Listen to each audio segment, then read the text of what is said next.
नमस्कार, मी पूजा. खमंगमध्ये तुम्हा सर्वांचं स्वागत आहे. आज आपण पारंपरिक पद्धतीने करंजीचे सारण कसं बनवायचं हे पाहणार आहोत आणि ही रेसिपी आई आजीपासून बनवत आलेली मी आज तुम्हाला शेअर करणार आहे.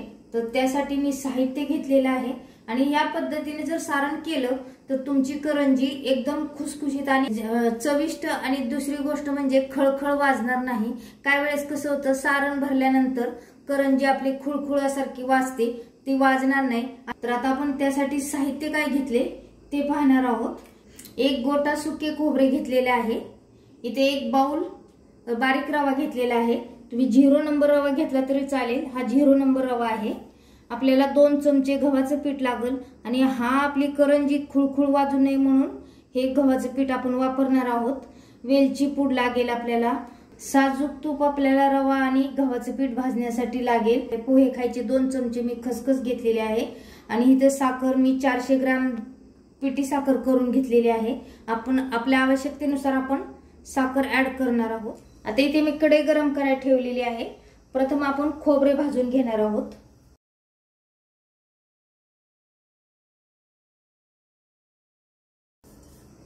आता आपल्याला हे खोबरे तांबूस रंगावर भाजून घ्यायचं आहे, जास्त करपवायचे नाही.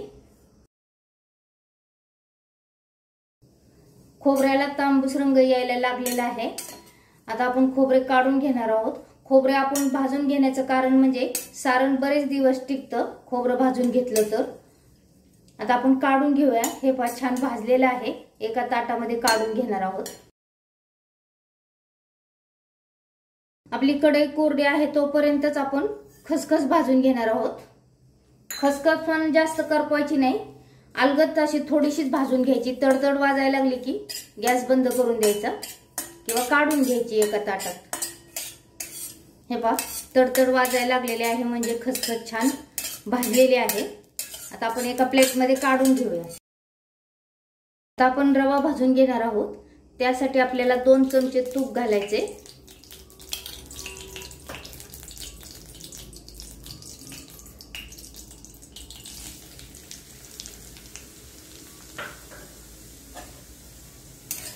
आणि रवा पण आपल्याला छान खरपूस भाजून घ्यायचा आहे. जरी तुमची घरात संख्या माणसांची जास्त असेल तर प्रमाण तुम्ही जास्त घेऊ शकता. इथे मी तुम्हाला दाखवायसाठी कमी प्रमाणात बनवत आहे आणि ही पारंपरिक रेसिपी आहे. माझी आई आजी अशाच पद्धतीने सारण बनवायच्या. खूप छान लागायचं सारण. तुम्ही करून पहा. हे पहा, रवा पण छान भाजून झालेला आहे, तुम्ही बघू शकता. आणि चांगला असा तांबूस होईपर्यंत भाजून घ्यायचा रवा, म्हणजे सारण खूप छान लागतं आणि चविष्ट पण होतं. आता आपण एका बाउलमध्ये आपल्याला मिक्स करायचंय साखर, त्यामध्येच काढून घेऊया. मोठ्या भांड्यात काढायचं. नंतर थंड झाल्यानंतर आपण साखर आपल्याला व्यवस्थित मिसळता येते साखर, म्हणून अगोदरच मोठ्या भांड्यात काढायचं. आता आपण त्याच कढईमध्ये अजून 1 चमचा तूप घालणार आहोत आणि आता आपण 2 चमचे गव्हाचं पीठ घेतले होते ते खमंग भाजून घेणार आहोत. आणि गव्हाचं पीठ पण लो फ्लेमवरच भाजून घ्यायचं. हे पण तांबूस रंग येईपर्यंत खरपूस भाजून घ्यायचं, म्हणजे छान टेस्ट येईल. हे पहा, गव्हाचं पीठ पण छान खरपूस भाजून झालेले आहे. आता आपण हे पीठ पण रव्यामध्येच काढून घ्यायचं. गॅस बंद करून देऊया. आता आपलं भाजायचं काम झालेलं आहे पूर्ण. आता आपण हे भाजून घेतलेलं साहित्य थंड होण्याची वाट पाहणार आहोत आणि थंड झाल्यानंतर आपण साखर मिसळणार आहोत. आता मी साखर बारीक करून घेतली होती, त्याच भांड्यामध्ये खसखस थोडीशी बारीक करून घेणार आहे, जास्त फिरवायची नाही. आता आपण खोबरे भाजून घेतले होते ते थंड झालेले आहे. थोडंसं हाताने असं चुरून घ्यायचं, म्हणजे सारणात असं मोठे मोठे किसलेले राहत नाही तसंच, त्यामुळे असं थोडंसं चुरून घ्यायचं. तुम्हाला असं जर खोबरं ठेवायचे नसेल तर तुम्ही मिक्सरला उबडधोबड सुद्धा बारीक करू शकता. किसलेलेचे लांब तुकडे होते ते आता थोडेसे असे बारीक बारीक झालेले आहेत. हे पहा, आता इथं आपण मिक्स करून घेणार आहोत सगळं. आता रवा पण थंड झालेला आहे. हे पहा, मी हातात धरू शकते म्हणजे पूर्णतः थंड झालेला आहे. आता यामध्ये मी खोबऱ्याचा किस तुम्हाला दाखवला बारीक करून घेतलेला, आता तो घालून देणार आहोत. आणि खूप छान खमंग सुवास सुटलेला आहे.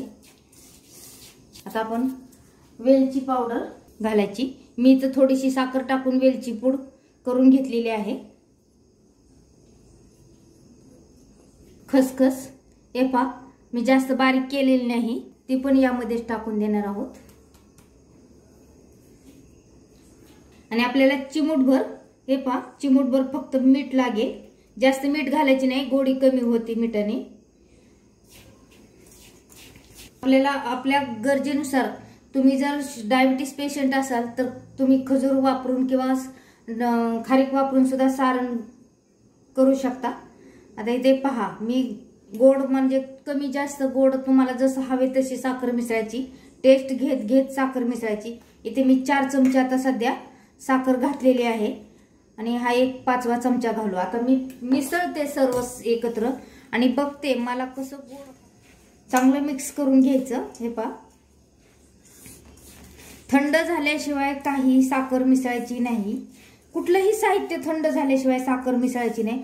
जर साखर तुम्ही साहित्य गरम असताना जर पिठी साखर मिसळली तर तुमचं सारण गोळा होण्याची शक्यता आहे, म्हणजे चिकट होण्याची शक्यता आहे। आता झालेलं आहे, थोडंसं आपण टेस्ट घेऊन पाहायचं किती गोड आपल्याला हवंय ते, थोडंसं खाऊन पाहायचं। मला थोडी अजून साखरेची आवश्यकता वाटते, कारण माझ्यात थोडंसं गोड सारण हवं असतं। अजून 2 चमचे मी पिठी साखर घातलेली आहे आणि खूप छान सारण झालेलं आहे। वेलचीचा वास, सुगंध, खसखस भाजून घेतली त्याचा सुगंध, रवा खमंग आपण भाजून घेतला त्याचा पण, असं खूप छान फ्लेवर सगळीकडे घरभर दरवळलेला आहे। म्हणजे माझ्या 1 वाटी रव्यापासून इतकं सारण झालेलं आहे तयार।